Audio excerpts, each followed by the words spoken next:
시간 우리에게 주시는 하나님의 말씀은 신약 구약성경 느헤미야서입니다.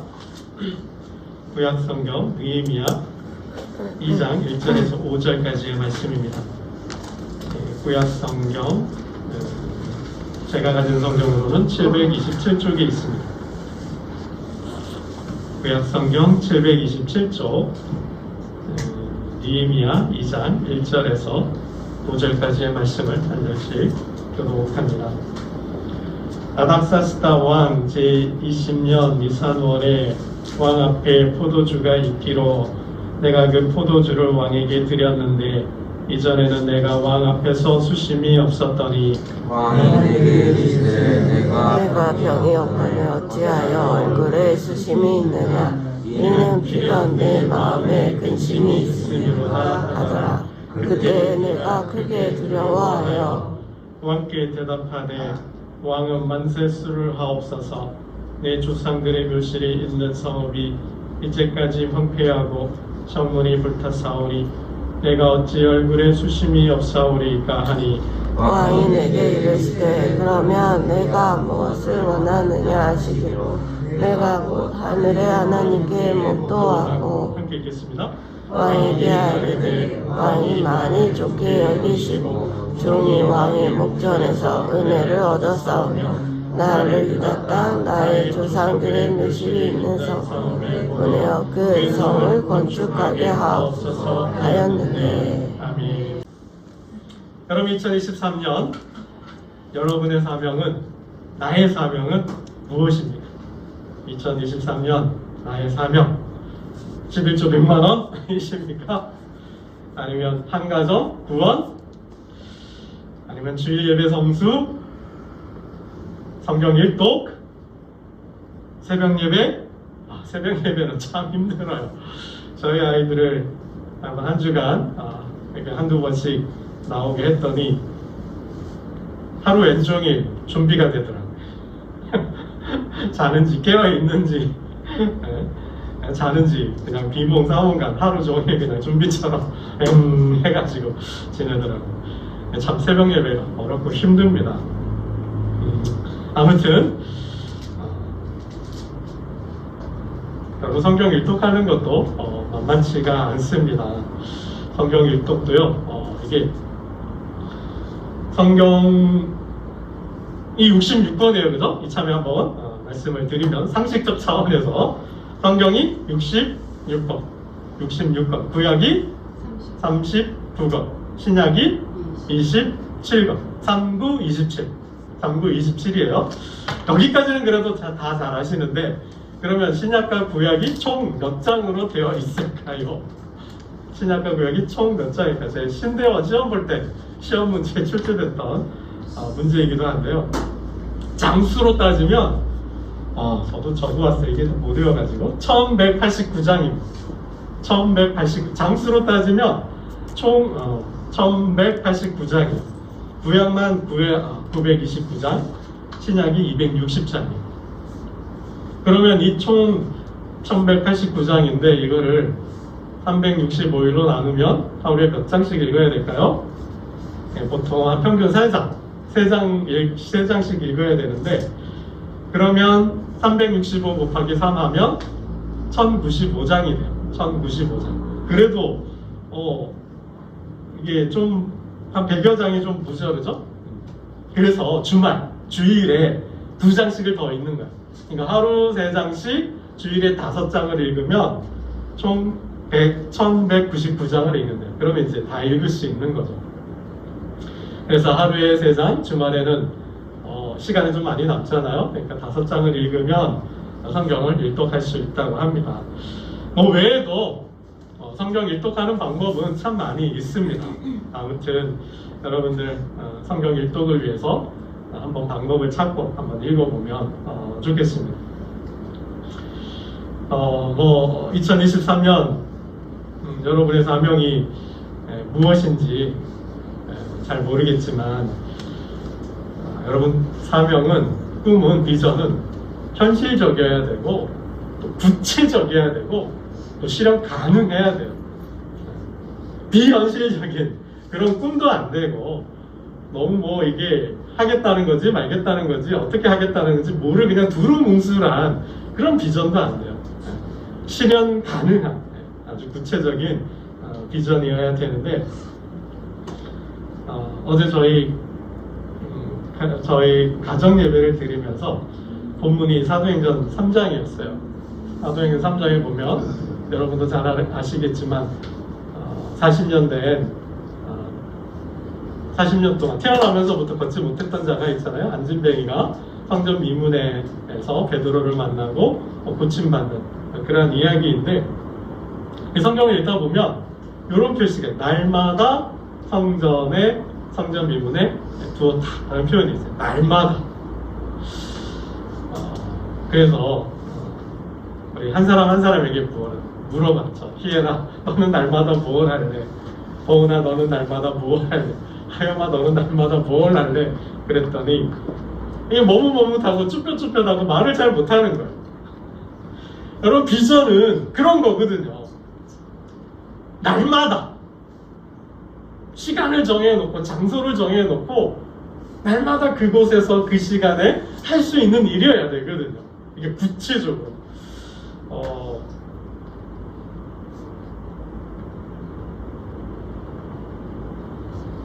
여러분 저는 2023년 우리 아이들한테는 매일 팔굽혀펴기 20개씩 할게 그랬는데요. 2023년 저의 비전은 자격증을 따는 것이고요. 그리고 그 자격증을 발판으로 어장을 만들 생각입니다. 세상, 그러니까 전도 창구죠. 말씀을 전할 창구로 어장을 만들 계획인데요.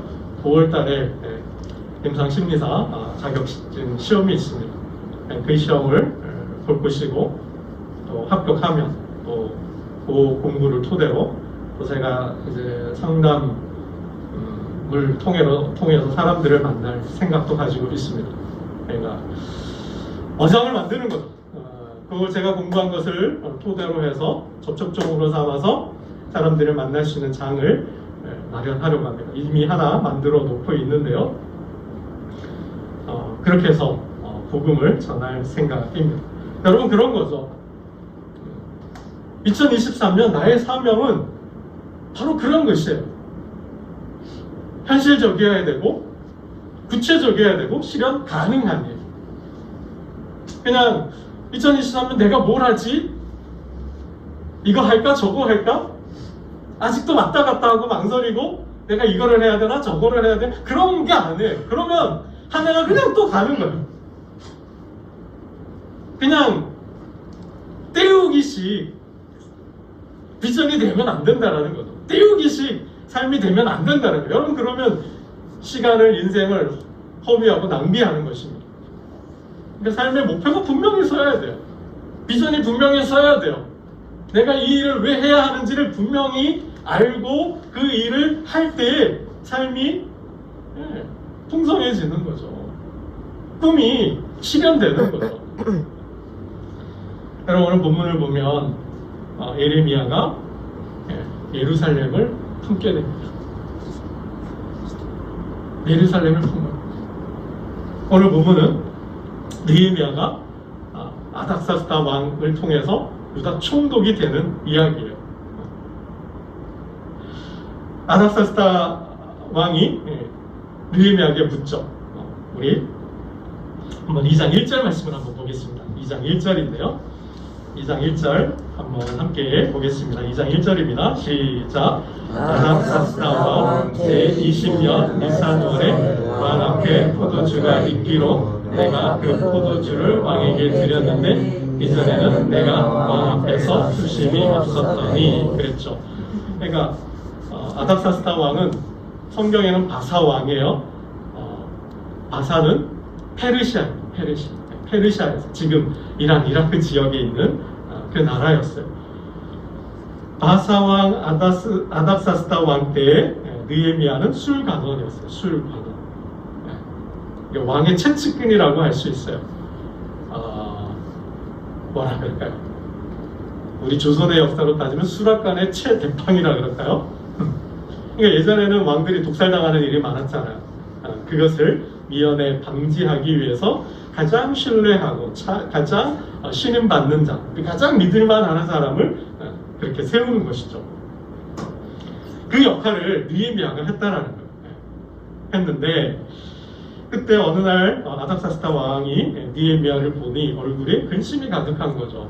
근심이 가득했다 그랬어요. 그래서 묻죠. 2절 말씀을 보면 아닥사스다야 어찌하여 내 얼굴에 수심이 있느냐, 내 얼굴에 근심이 가득하냐. 그랬더니 3절이죠. 3절 말씀을 한번 보겠습니다. 3절입니다. 3절 시작. 왕께 대답하되 왕은 만세수를 하옵소서. 내 조상들의 묘실이 있는 성읍이 이제까지 황폐하고 성문이 불탔사오니 내가 어찌 얼굴에 수심이 없사오리까 하니. 왜 얼굴에 수심이 가득했어요? 왜 근심이 가득했어요? 느헤미야의 마음을 아프게 하는 게 뭐예요? 예루살렘이라는 거예요. 예루살렘이 환난을 당했대요. 그 땅 백성이 능욕을 당했대요. 예루살렘이 성벽이 무너지고 성이 불타버렸답니다. 그 이야기를 동생 하나니로부터 들었어요. 그리고는 마음을 아파해요. 걱정해요. 느헤미야는 예루살렘을 품었어요. 하나님, 제가 예루살렘을 재건하겠습니다. 하나님, 제가 예루살렘 성벽을 다시 수축하겠습니다. 사명으로 삼은 거예요. 여러분, 2023년 나의 사명이 무엇입니까? 그 사명은 단순히 나를 위한 사명이 아니에요.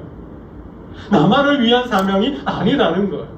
그 사명은 하나님과 그의 나라를 위한 사명이 되어야 한다는 거죠. 2023년 나의 사명은 하나님 11조 100만 원 주십시오. 왜? 하나님께서 우리 기업에 복을 주셔서 내가 11조 100만 원 해야 돼요? 그냥 어렵고 힘든 시대에 좀 평안하게, 즐겁게, 안락하게, 그냥 행복하게 살기 위해서? 그런 거 아닌 거죠. 하나님, 내가 한 영혼을, 한 가정을 구원하겠습니다. 그래야 뭐 복을 받고 상을 받고, 그래야 뭐 하늘, 복을 주신다고 했으니까, 뭐 그런 게 아니라는 거죠. 여러분, 내가 그 꿈을 품었을 때, 그 꿈을 품은 이유가 분명해야 돼요. 동기가 분명해야 한다는 거죠. 여러분, 사도 바울은 땅끝을 품었어요. 땅끝까지 가기 위해 로마를 품죠. 로마를 발판 삼아서 스페인까지 가겠다라는 생각을 하게 됩니다. 왜요? 하나님께서 나에게 복음을 주셨으니까, 땅끝까지 복음을 전하라 했으니까 내가 땅끝을 품고 그 땅끝까지 가서 복음을 전하겠습니다. 교회 없는 곳에 내가 교회를 세우겠습니다. 이게 바울의 사명이잖아요. 여러분, 그런 거거든요. 사명은 단순히 나와 우리 가정만을 위한 일이 아니고, 그 일은 하나님과 그의 나라, 그 시대, 그 사회, 그 눈물 흘리는 자, 고통받는 자들을 위한 사명이어야 한다는 거예요. 여러분, 예루살렘은 하나님의 도성이잖아요. 다윗이 세운 도성이잖아요. 역사적으로 하나님이 임하시고 현현했던, 그리고 하나님께 축복받았던 땅이 불에 타버렸어요. 그 땅의 백성이 능력을 당하고 환난을 당하고 있어요. 그래서 어떻게 해요? 금식하며 기도해요. 마음 아파하며 슬퍼하며 기도해요. 여러분, 이 1장 4절을 한번 보겠습니다. 1장 4절이에요. 1장 3절이 이제 불탔다는 소식을 듣고 보인 느헤미야의 반응이에요. 1장 4절. 1장 4절 함께 봅니다. 시작. 내가 이 말을 듣고 앉아서 울고 수일 동안 슬퍼하며 하늘의 하나님 앞에 금식하며 기도하여. 그랬죠. 동생 하나니로부터 예루살렘 소식을 들었어요. 환난을 당하고 능력을 받으며 성은 불타버렸어. 형, 이 일을 어떻게 하면 좋지? 이 말을 듣고 그냥 울어버렸대. 눈물이 나는 거예요. 아파서, 괴로워서. 그리고 뭐예요? 수일 동안 슬퍼하며 하나님 앞에 금식 기도. 여러분, 그런 일이 있으시냐는 거예요. 그런 일이 있다면 그것이 나의 사명이 될 수 있다는 거죠. 하나님, 제가 결심합니다. 제가 다짐합니다. 예루살렘을 재건하고 예루살렘을 다시 수축하겠습니다. 하나님 저를 그 땅으로 보내주십시오. 여러분 이게 사명이라는 거예요. 이게 사명이라는 거예요.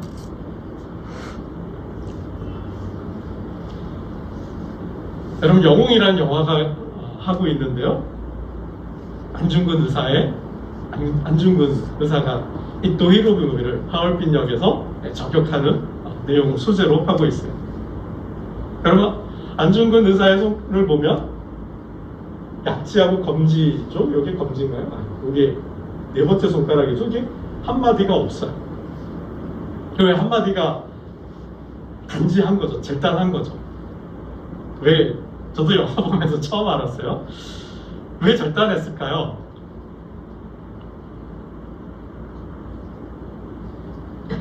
이토 히로부미를 내가 저격하지 않으면, 내가 이토 히로부미를 제거하지 않으면, 3년 이내에 제거하지 않으면 자살로서 죽겠다, 속죄하겠다는, 국가에, 나라에 속죄하겠다는 다짐으로 피해 맹세를 했다고 그래요. 그래서 손가락 한마디를 잘라냈다고 그래요. 한일 투쟁에 대한 의지를 불태우시는 거죠. 조선 침략의 원흉, 조선을 고통 가운데로, 그 백성을 아픔 가운데로 몰아넣은 전쟁의 원흉, 조선 침략의 원흉 이토 히로부미를 제거하지 않으면, 3년 내에 제거하지 않으면 속죄로서 내 목숨을 국가에 바치겠다는 다짐으로 손가락을 절단했다는 거예요. 여러분 이게 사명이거든요. 지금은 물론 독립일제 치하가 아니에요. 그러나 여러분 이 시대에 살고 있다면 이 시대에 맞는 하나님의 비전이 있어요. 하나님의 사명이 있다라는 거예요. 언제 한번 말씀을 드렸어요. 여러분 이 시대의 사명은 뭘까요? 이 시대 교회를 향한 사명, 이 시대 하나님을 믿는, 예수를 믿는 자들에게 주신 하나님의 사명은 뭘까요? 저는 이렇게 생각해요. 참된 교회를 세우는 것이다. 교회를 세우는 것이, 무너진 교회를 세우는 것이 이 시대에 그리스도인들에게 주신 하나님의 비전이라고 저는 생각해요. 여러분 교회가 지금 도전받고 있잖아요. 공격받고 있잖아요. 교회가 지금 무시당하고 있잖아요. 정말 교회가 정말 이제는 중심에서 주변도 아닌 이제 쓰레기통으로 들어갈 상황에 놓여 있잖아요. 사람들이 우습게 보잖아요. 아니 당인들의 집단으로 보잖아요. 부조리한, 비도덕한, 얼마 전에 교회에 대한 조사를 했대요. 교회에 대한 신뢰도가, 교회를 믿을 수 있느냐, 목사를 믿을 수 있느냐, 못 믿겠다라는 거죠. 10명 중에 8명은 못 믿겠다는, 목사 못 믿겠다는 거예요. 교회 못 믿겠대요. 여러분 그런 시대예요 지금 교회가. 그러니 뭐 교회 가자 그러면 가겠어요? 예수 믿으라 그러면 믿겠습니까? 안 믿는 거죠. 왜 그렇게 됐을까 보면 교회가 잘못한 게 너무 많잖아요. 목사가 너무 비도덕하고 부도덕하고 돈에 묻혀 있고 성에 빠져 있고 그렇게 있는 모습들이 있잖아요. 또 교회가 너무 많이 싸우잖아요. 아무튼 교회가 일반 세상의 그런 모임보다도 못한 모습들을 너무나 많이 보여줬어요. 코로나 터지고 더 교회는 사람들로부터, 사회로부터 더 멀어지게 됐습니다. 여러분 이러한 시대예요. 이러한 시대의 교회에 그리스도인들에게 주시는 하나님의 사명이 뭘까? 참된 교회를 세우는 거죠. 여러분 참된 교회를 세우는 거예요. 얼마나 많은 교회가 지금 무너져 가고 있습니까? 여러분 정말 사역지가 없어서, 임지가 없어서, 교회가 없어서 쉬고 있는 목사님들이요, 저희 교단에만 수천 명이 있대요. 무임 목사, 임지가 없는 무임 목사가 수천 명이래요. 그러면서 교회가 계속 문을 닫고 있잖아요. 어려워서. 여러분 저희도 느끼고 있잖아요. 피부로 느끼고 있잖아요. 정말 교회 세우기가 너무 힘든 거죠. 여러분 교회 세우는 걸 우리의 사명으로 삼아야 돼요. 그럼 어떻게 교회를 세울 수 있을까요? 저는 이렇게 생각해요. 교회를 세우는 일은 예배로 세우는 것이죠. 하나님은 예배하는 자를 찾는다 그랬고 참되게 예배하는 자들을 통해 교회를 세우신다 하셨으니까요. 참되게 예배하는 게 어떻게 예배하는 거예요? 영과 진리로. 영과 진리로 예배하는 게 참 예배라 그랬어요. 여러분 영은 뭐예요? 성령이 하나님께서 아들 예수의 이름으로 성령을 보내셨잖아요. 마가의 다락방에서 예루살렘 교회가 기도할 때 모든 성도들이 성령을 받았잖아요. 충만했잖아요. 여러분 그 성령 예수의 이름으로 보낸 그 아버지의 영으로 예배를 드리는 거예요. 왜요? 인간은 그렇게 창조되었으니까. 하나님과 교통하는, 영적으로 교통하는 존재로 만들어졌으니까. 영적인 존재이니까. 그 잠든 영을 깨워야 되는 거죠. 그 죽은 영을 다시 살려내야 되는 거죠. 마른 뼈가 하나님의 군대가 될 때 성령이 임했던 것처럼 성령의 충만함 속에서 그 성령으로 하나님과 교통하는 예배를 드리는 거죠. 그게 참 예배인 거죠. 영과 진리는 뭐예요? 하나님, 예수님의 말씀이 진리잖아요. 결국 영과 진리로 드린다는 것은 성령과 예수가 계신 곳이죠. 예수의 말씀이 선포되는 곳이죠.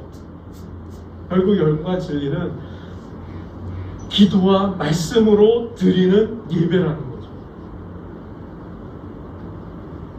여러분 그래서 토요일날 새벽에 마가의 다락방에서 합심하여 기도할 때 성령이 임했고 베드로를 통해서 말씀을 듣고 있을 때 고넬료 가정에 성령이 임했죠. 여러분 말씀과 기도와 말씀으로 결국은 이게 예배잖아요. 예배로 하나님 앞에 나아갈 때 하나님은 임하시는 거예요. 그리고 현현하시고 역사하는 거죠. 이 예배로 교회가 서는 것이죠. 여러분 성도의 중심에 이 예배가 있을 때 하나님 성도는 하나님과 교통하는 거예요. 교제하는 거예요. 하나님을 만나는 것이죠. 그래야 힘을 얻는 거예요. 영적인 파워를, 영적인 분별력을 이 땅을 이길 수 있는 사단의 공격과 진도할 수 있는 그런 힘을, 권세를 받는 것이죠. 그래서 예배가 설 때 가정이 서는 거예요, 여러분.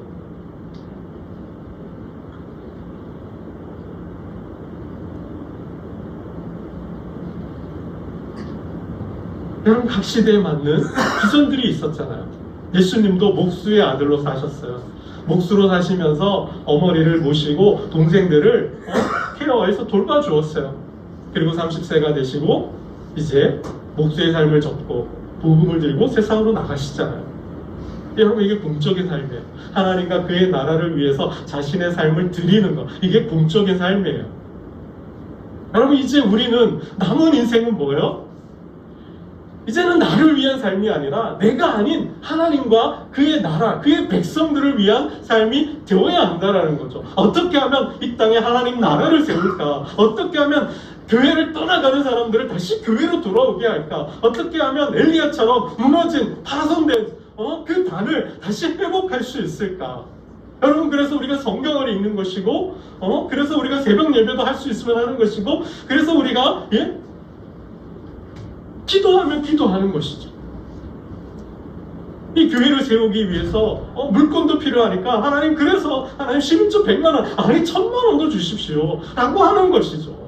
단순히 내 불안한 시대 먹고 살기 힘드니까 하나님 복을 주십시오가 아니라 하나님과 그의 나라 정말 이 사단의 볼모 아래서 고통받는 자들을 위해서 이 힘겨운 경제적으로 힘든 시대에 먹고 사는 문제로 눈물 흘리는 자들을 위해서 그 가난한 자들을 위해서 하나님 이 기업을 드리겠습니다. 내 기업을 번창케 해주십시오. 하나님 내가 말씀이 없어서 무너져가는 저 사람들을 정말 에스라 학사처럼 하나님 내가 말씀 부흥을 통해서 말씀을 다시 불어넣게 해주십시오. 그래야 저들의 생명이 사니까. 그럼 그런다구나. 느헤미야처럼 하나님의 도성을 다시 회복하고 더 나아가서는 말씀을 통해서 저들의 신앙을 삶을 개혁하게 하겠다. 그럼 이거죠. 이게 사명이라는 것이. 이게 사명이라는 것이. 여러분 사명은 거창하지 않아도 돼요. 위대하지 않아도 돼요. 작은 것, 쉬운 것, 할 수 있는 것이면 돼요. 거기서부터 시작을 하는 거예요. 아 내가 경제를 살려보겠다. 이거 안 되잖아요. 기업도 정부도 하기 힘든 일인데 내가 환경을 살려보겠다. 쉬운 것부터 하면 되는 거죠. 경제 살리는 건 뭐 내가 기업을 하지는 뭐 못해도 내가 정직하게 기업 활동하면서 경제 활동하면서 어려운 사람들 돕는 거죠. 할 수 있는 것부터 또 하나님 복을 주시고 다음 단계로 나가고 더 큰 사업들을 하게 하시면 점점 더 큰 일을 하다 보면 더 큰 일을 할 수 있는 거죠.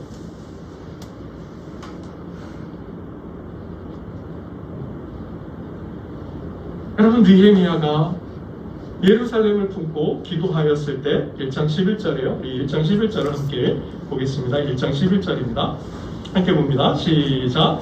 주여 구하오니 귀를 기울이사 종의 기도와 주의 이름을 경외하기를 기뻐하는 종들의 기도를 들으시고 오늘 종이 형통하여 이 사람들 앞에서 은혜를 입게 하옵소서 하였나니 그때 내가 왕의 술간원이 되었느니라.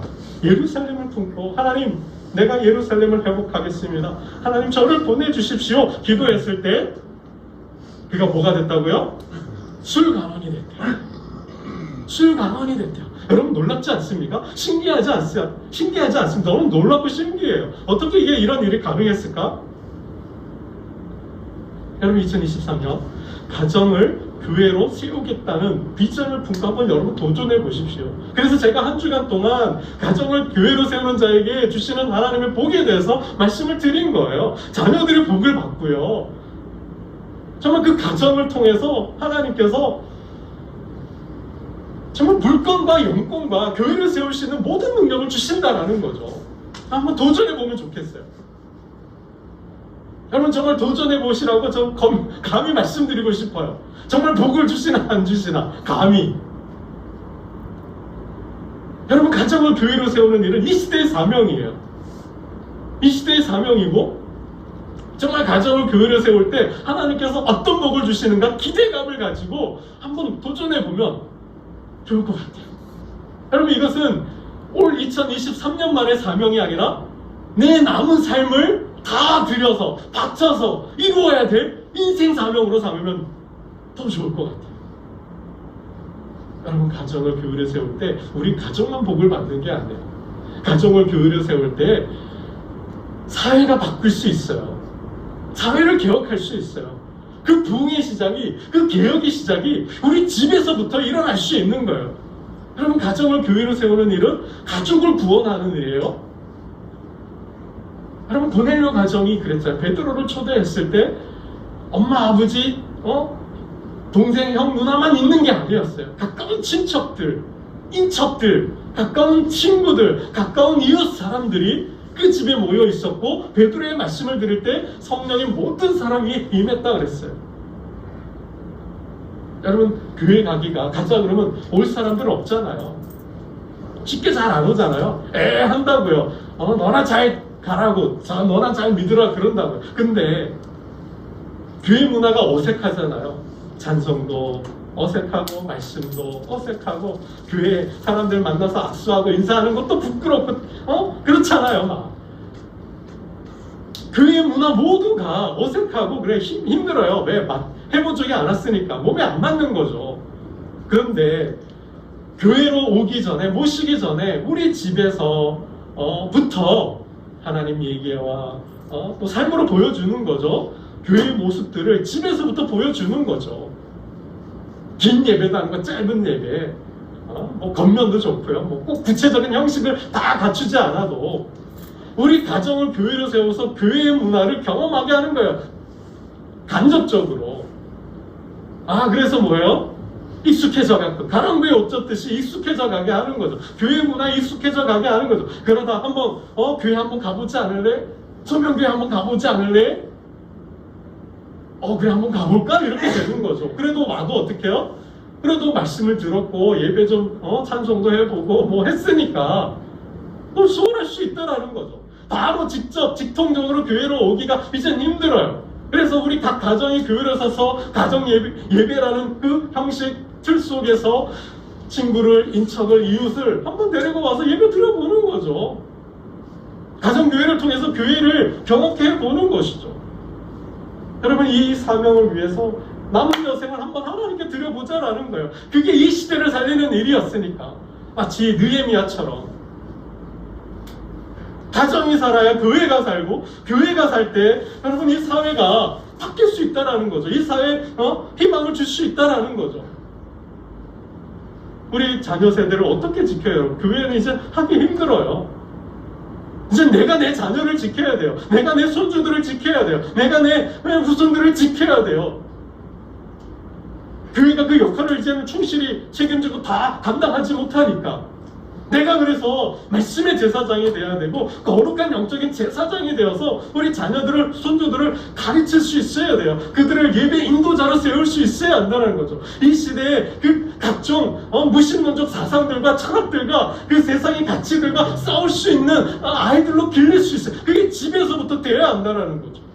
그래서 내가 영적으로 말씀으로 무장하지 않으면 이게 힘들어요.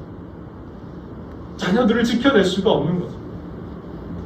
여러분, 우리 자녀들이 복받는 길이 뭐죠? 아브라함이 믿음의 조상으로 섰을 때, 아론이 제사장으로 우뚝 섰을 때, 다윗이 그 왕조의 시적을 우뚝 섰을 때, 그 후손들에게서 뭐야? 위대한 인물들이, 훌륭한 인물들이, 믿음의 영웅들이 나왔잖아요. 내 자녀가, 내 자손들에서 정말 이 나라, 이 민족을 이끌어가는 그런 영웅들이 나오기를 원한다면, 여러분, 그 출발점이 가정을 교회로 세우는 것이라는 거예요. 신앙을 유산과 유업으로 물려주는 일이라는 것이죠. 여러분, 정말 놀라운 것은 느헤미야가 술 관원뿐만 아니라 오늘 본문을 통해서 총독으로까지 세워지는 것이죠. 여러분, 순간 느헤미야여 어찌하여 내 얼굴에 근심이 가득하느냐. 여러분, 우리가 하나님과 그의 나라를 위해서 내 마음이 속이 다 들어가고 얼굴이 근심이 되고 얼굴이 수척해질 정도의 그러한 비전을 품고 계시냐라는 거예요. 그러한 비전을 품었더니 하나님께서 어떻게 보내주셔요? 어떻게 보내줘요? 거지로 보내시나요? 아니에요. 총독으로 보내주시는 거죠. 여러분, 우리 8절 말씀 읽고 말씀을 읽겠습니다. 2장 8절입니다. 2장 8절 함께 읽겠습니다. 2장 8절입니다. 시작. 또 왕의 살림 감독 아삽에게 주소를 내리사 그가 성전에 속한 병문의 문과 성곽과 내가 들어갈 집을 위하여 들보롯을 제목을 내게 주게 하옵소서 하며 네 하나님의 선한 손이 나를 도우심으로 왕이 허락하고, 그리고 군대와 함께 보냈어요. 하나님, 우리 조상들이 묻혀있는 저 땅, 유대 땅 예루살렘에 보내주십시오. 보내주시는데 나에게 이러한 권한을 주십시오. 성벽과 성문과 내 관절을 지을 수 있는 건축권을 주시고, 그리고 내가 무사히 예루살렘까지 갈 수 있는 통행권을 허락하여 주옵소서. 그때는 9절을 군대 장관과 마병을 보내어 나와 함께 하게 하시기로 그랬습니다. 여러분, 하나님이 비전을 품고 그 뜻을 이루겠다 했더니 하나님 이렇게 도우시는 거예요. 그래서 성벽을 공사할 수 있었다는 것이죠. 여러분, 우리는 황량하고 거친 힘겨운 사막을 통과하고 있습니다. 하나님 장막을 치라 그랬어요. 장막만 치면 될까요? 아니에요. 장막도 쳐야 되지만 거친 광야를 건널 수 있는, 싸우면서 견뎌면서 나아갈 수 있는 전투력도 필요해요. 여러분의 삶의 중심에 성막을 치고 예배 중심, 하나님 중심의 삶을 살면서 이 땅과 싸울 수 있는 실력과 능력을 겸비해야 돼요. 갖춰야 돼요. 한 손에는 성경을, 한 손에는 신문을 들어야 돼요. 한 손에는 성막을, 한 손에는 여러분 전투력을 배양해야 돼요. 느헤미야가 괜히 술관원이 됐겠습니까? 맛의 전무가가 된 거죠.